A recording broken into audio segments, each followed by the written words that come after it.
Hello बच्चों, सबको राधे राधे। आज मैं आपको कराने वाली हूँ NIOS का पेपर, जो ओपन बोर्ड के पेपर के नाम से भी बच्चे जानते हैं। ठीक है, तो ये आपका कोड है 201 और आपका ये हिंदी का पेपर है। ठीक है, आपका ये सेट ए है। तो चलो सॉल्व करते हैं। कैसे पेपर आपको अटेम्प्ट करना है मैं सारा कुछ बहुत डिटेल में बताऊंगी, ताकि आपको जब भी पेपर मिले, मतलब जब भी आप पेपर दोगे तो आपको दिक्कत नहीं होगी कैसे अटेम्प्ट करना है, क्या प्रॉब्लम होगी नहीं होगी, मतलब ये सब दिक्कत नहीं होगी। तो ये आपको अनुक्रम क्रमांक दे रखा है, तो यहाँ पे आपको रोल नंबर फिल करना है, परीक्षा का दिन और दिनांक जिस दिन आपका पेपर है आपको भरना है और निरीक्षकों के हस्ताक्षर जो आपका पेपर लेने आते हैं। ठीक है, ऊपर आपके साइन होंगे और आपके पेपर जो लेते हैं वो साइन करते हैं। ठीक है, अब आ जाओ। इसमें जितने भी क्वेश्चंस हैं वो आपको सारे अटेम्प्ट करने हैं।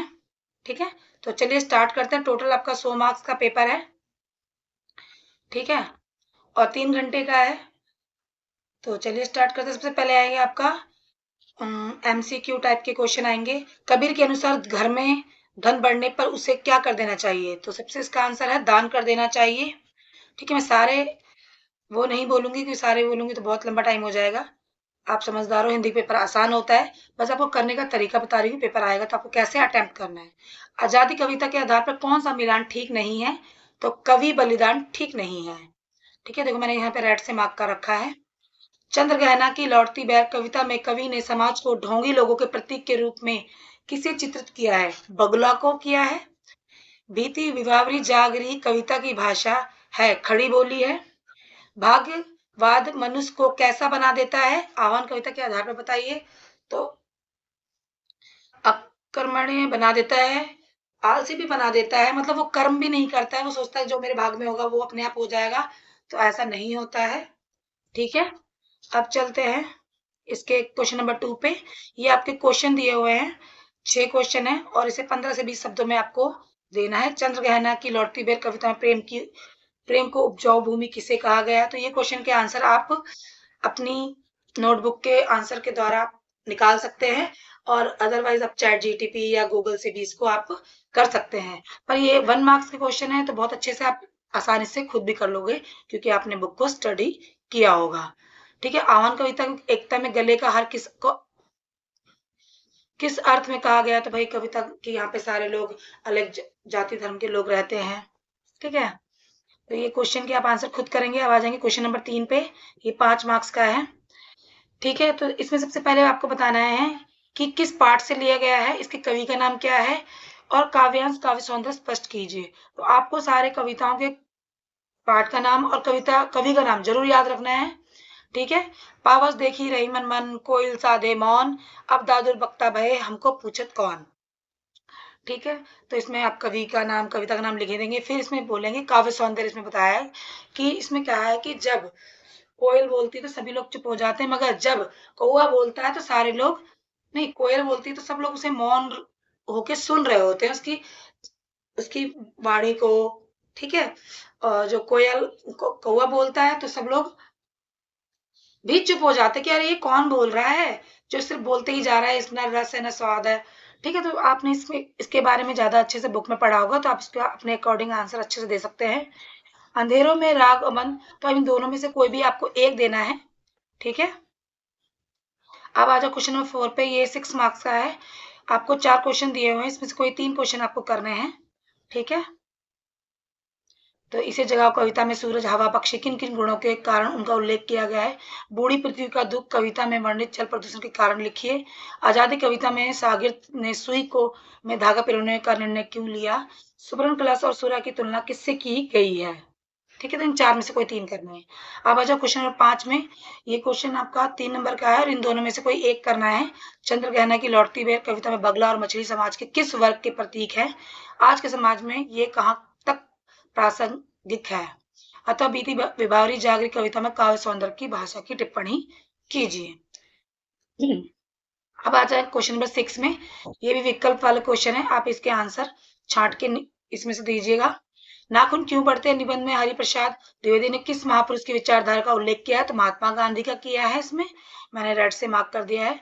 शतरंज के खिलाड़ी के अनुसार पैसे मिलते ही फकीर क्या खाते हैं? अफीम, निर्मला ने बहादुर के लिए रोटियां बनाना बंद कर दिया क्योंकि उसे मोहल्ले की औरतों ने सिखा दिया था। गिलहरियों के जीवन की अवधि कितनी होती है? 2 वर्ष होती है। सुखी राजकुमार की आंखों में लगा नीलम किस देश का था? भारत का था। लेकिन में निम्नलिखित में से किससे शरीर का प्रतिरक्षात्मक व्यवस्था में शामिल किया जा सकता है? नासिक छिद्र में बाल। ठीक है, अब आ जाओ क्वेश्चन नंबर 7 पे। ये 7 मार्क्स के हैं, तो आई मीन एक क्वेश्चन 1 मार्क्स का है। ठीक है, इसे भी 15 से 20 शब्दों में देना है।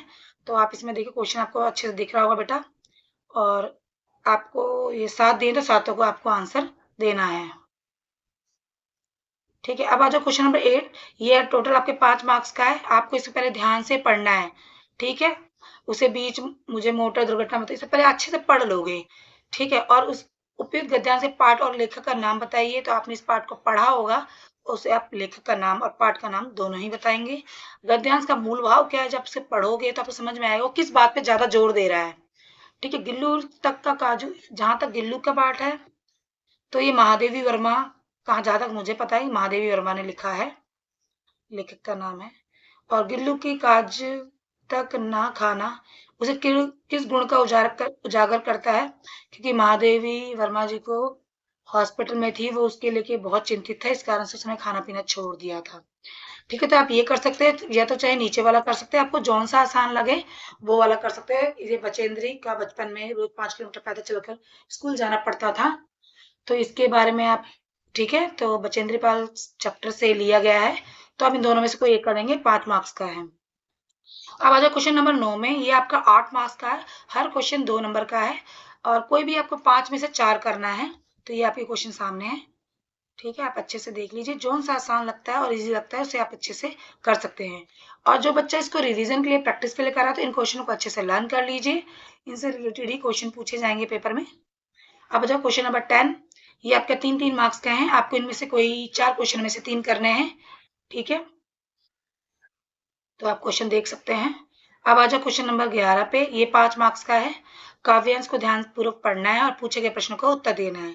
शोभित व सर्वोच्च मुकुट, जिनके दिव्य देश का मस्तक गूंज रही सकल दिशाएं, जिनके जय गीतों से अब तक, जिनकी महिमा का अविरल साक्षी सत्य रूप हम गिरिवर उतरा करते थे विमान दल, जिसके विस्तृत वक्ष स्थल पर। इस काव्यांश में किसका गुणगान किया गया है? तो आप ध्यान से पढ़ोगे भाई। तो देश का मस्तक जो हमारा कौन है? साक्षी, मतलब पहाड़ों का गुणगान किया गया है। देश के मस्तक पे क्या शोभित है? तो देश के मस्तक पर सर्वोच्च मुकुट शोभित है। देखो यहाँ पे फर्स्ट लाइन पे इसका आंसर दिया हुआ है। महिमा में साक्षी कौन कौन है? महिमा में भाई अविरल साक्षी है, सत्यरूपी गिरिवर है, विमान दल है। विमान दल कहाँ उतरा करते थे? तो भाई विमान दल वक्ष स्थल पर उतरा करते थे। अनुप्रास अलंकार का एक उदाहरण दीजिए। तो अनुप्रास अलंकार का मैं आपको एक उदाहरण बता सकती हूँ कि जिसमें एक शब्द की बार बार मतलब रिपीट किया जा रहा होता है, तो अनुप्रास अलंकार होता है। और अनुप्रास में जैसे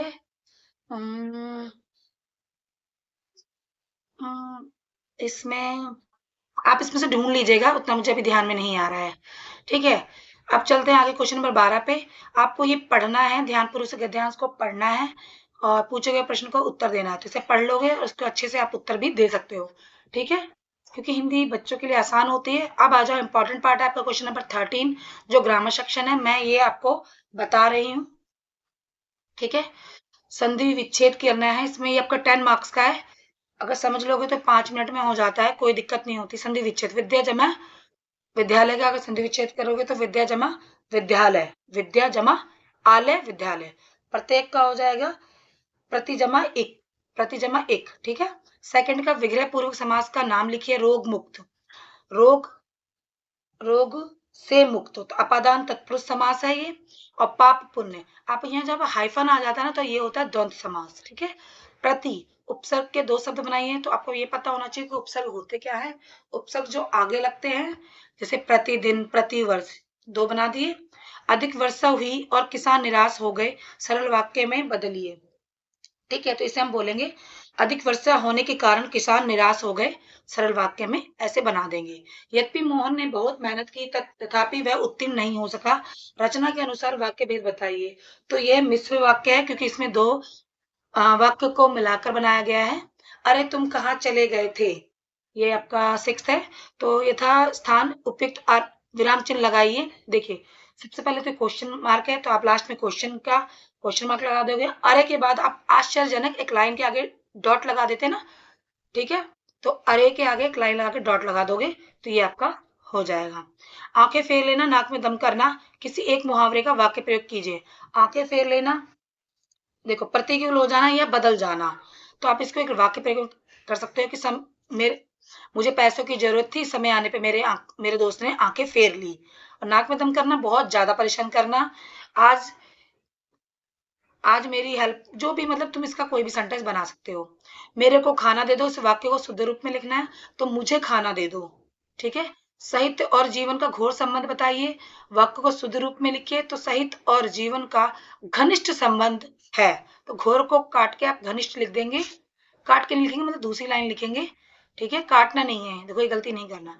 ये प्रत्यय के दो शब्द बनाइए। तो ये क्या होता है, जो प्रत्यय क्या होता है, पहले आपको पता प्रत्यय के बारे में। जो प्रत्यय वो शब्द होते हैं जो उनके पीछे लगते हैं, तो एक लगा दो भारतीय, ठीक है, और राष्ट्रीय, और भी आप बना सकते हो, ठीक है। अब चलते हैं क्वेश्चन नंबर 14 पे, 5 मार्क्स का है। आपको एक कहानी दी हुई है, ठीक है, सार दिया है, इसको पढ़ना है।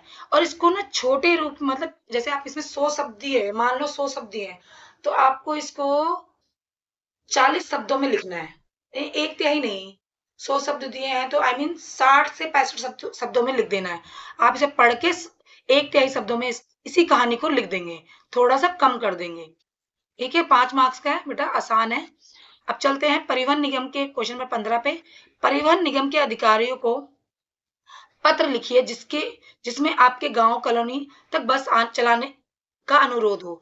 देखो परिवहन निगम को अधिकारी को, तो देखो कौन सा पत्र है, आपको पहले ये पता होना चाहिए, औपचारिक या अनौपचारिक है। तो ये औपचारिक पत्र है, तो हम परिवहन निगम को अधिकारी को पत्र लिखना है कि भाई हमारे गांव कॉलोनी तक बस आने की सुविधा हो जाए, ताकि हमें बहुत लंबा चलना ना पड़े। तो आप इसकी थोड़ी सी तैयारी कीजिएगा, 2 4 10 लेटर बना के दीजिए, देखिएगा तो आसानी से हो जाएगा। अपने पिता को पत्र लिख के सर्व शिक्षा अभियान में अपनी भागीदारी के विषय में बताइए। तो ये अनौपचारिक पत्र है, ठीक है। तो आपको जौन सा आसान लगता है वो कर लीजिएगा। अब चलते क्वेश्चन नंबर 16 पे।